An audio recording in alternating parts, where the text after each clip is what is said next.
Bonsoir tout le monde, bienvenue dans une nouvelle vidéo. Et aujourd'hui, on a l'occasion de rencontrer une amie qui va se présenter à nous et puis ensuite on va rentrer dans le vif du sujet.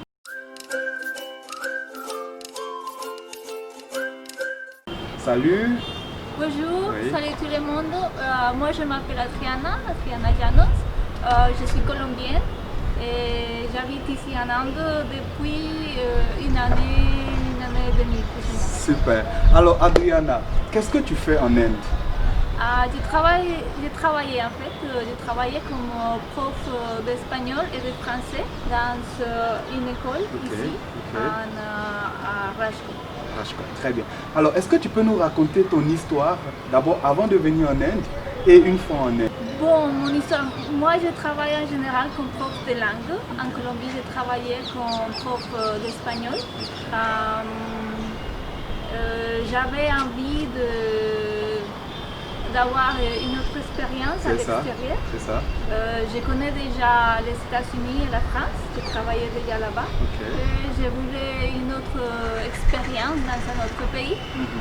Et je pensais, bon, pourquoi pas l'Inde. Finalement, c'est un lieu exotique, un peu intéressant. Donc j'ai commencé à chercher des opportunités.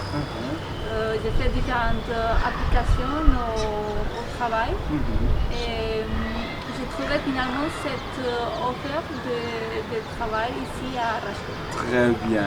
Alors, tu disais dans ton exposé tout à l'heure que l'Inde est un lieu exotique. Alors, qu'est-ce qu'il y a de particulier en Inde? Bon, je la trouve assez différente de ce qu'on imagine en Occident, ce qu'on appelle l'Occident.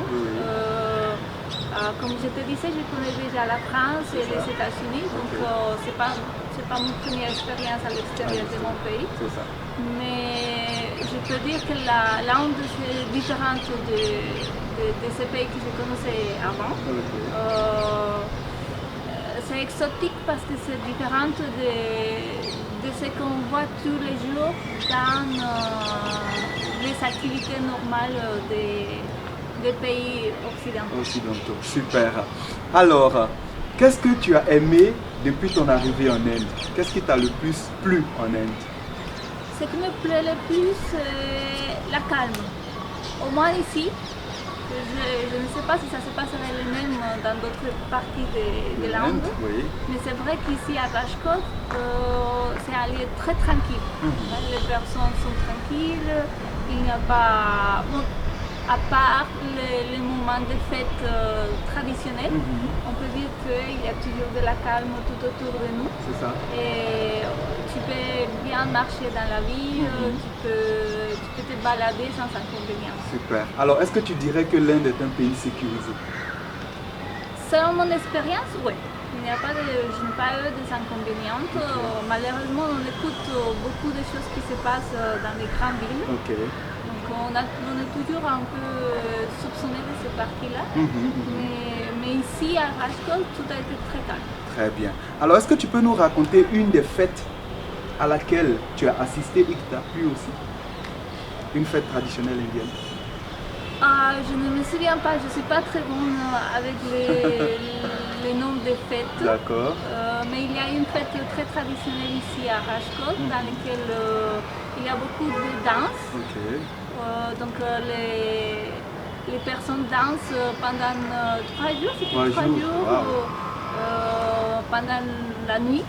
Donc ça c'est quelque chose de complètement nouveau pour moi parce que peut-être on fait ça en Colombie pendant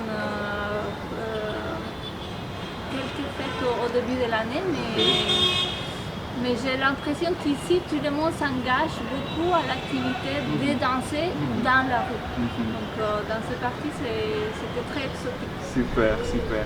Alors, qu'est-ce que tu n'as pas aimé en Inde? Pour moi, le défi le plus complexe était la nourriture. Moi, je suis habituée, au moins en Colombie, il y a une grande variété de nourriture. On a beaucoup de chance dans le sens des végétales, des produits en général. C'est ça. Ici en Inde, on trouve des choses, mais ce sont des choses que je ne connais pas. C'est ça. Donc tu ne sais pas comment les utiliser, les cuisiner. Ouais. Donc ça a été difficile. Okay. En plus, la nourriture c'est très épicé. Okay. Ouais. Donc, très épicé, hein? Ouais, tout le temps. Même quand on demande un pas épicé, c'est toujours épicé. Ça c'est encore épicé. Donc, cette partie a été malheureusement difficile parce que la nourriture pour moi c'est très importante. C'est une chose qu'on s'occupe tous les jours. C'est ça. Ouais. Donc c'était quand même difficile. Voilà. Alors une autre question cette fois-ci qui est en rapport avec le statut des femmes en Inde. Est-ce que toi en tant que femme étrangère en Inde, tu t'es sentie quelque part, quelquefois, soit en danger ou bien objet d'un rejet de la société ou te sentis seule, renfermée sur toi-même? Bon, ça c'est difficile parce qu'avec toute la situation du coronavirus et tout ce qui nous entoure maintenant, il n'y a pas vraiment des échanges avec les personnes des races. Donc je ne peux pas dire si je me sens rejetée ou non, parce que tout le monde est encore trop isolé. C'est ça. On est dans la quarantaine, donc c'est difficile. Mais de toute façon, il y a juste des petites choses qui sont un peu choquantes en relation avec ce qui se passe en Occident. Donc, par exemple, trouver ici des femmes qui sont complètement voilées. Ouais. Ça c'est encore très bizarre pour moi parce que c'est pas le normal qu'on voit. C'est ça. Ok, maintenant on va parler du travail. Alors tu es étrangère, tu as postulé pour un emploi en Inde, tu as obtenu le travail, tu es venu. Est-ce que tu penses que pour ceux qui regardent la vidéo, qui sont étrangers, mais qui voudraient venir s'installer en Inde, trouver du boulot et s'installer en Inde, est-ce que tu penses que c'est facile pour eux? J'ai l'impression qu'il y a de l'espace pour les étrangers. Je crois que l'Inde commence à s'ouvrir un peu plus à l'étranger, donc ils sont intéressés. Ça dépend toujours des domaines dans lesquels on cherche. C'est ça. Parce que, au moins dans la partie de langue étrangère, j'ai l'impression qu'ils ont besoin beaucoup de natifs de langue. Donc ça peut être attirant pour les personnes.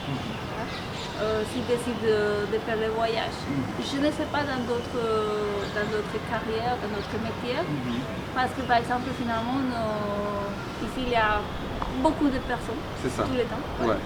Il y a beaucoup de personnes, donc quand il y a un offre d'emploi, j'imagine qu'il y a beaucoup aussi, de postulants, c'est ça.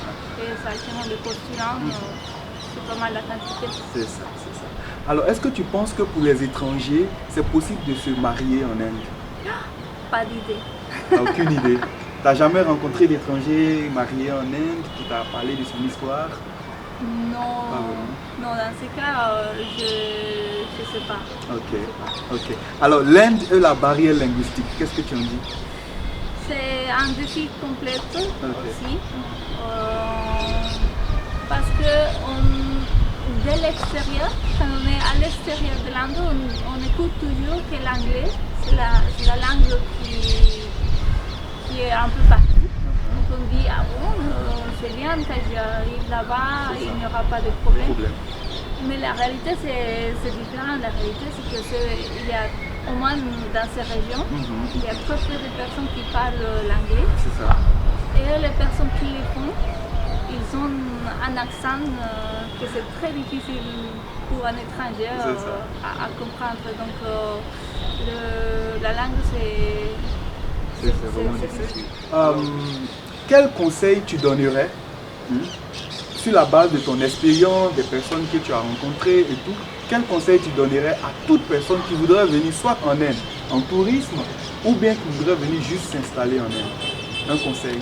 Bon, c'est un peu difficile parce que c'est différent quand tu viens comme touriste que quand tu viens pour t'installer. C'est ça. Ouais. Donc, quand tu es touriste, tu es complètement ouverte à ce qui se passe parce que c'est finalement quelque chose qui va se passer assez rapidement. Quelques semaines après, tu rentreras chez toi. C'est ça. Donc, il n'y aura pas de trop grands inconvénients.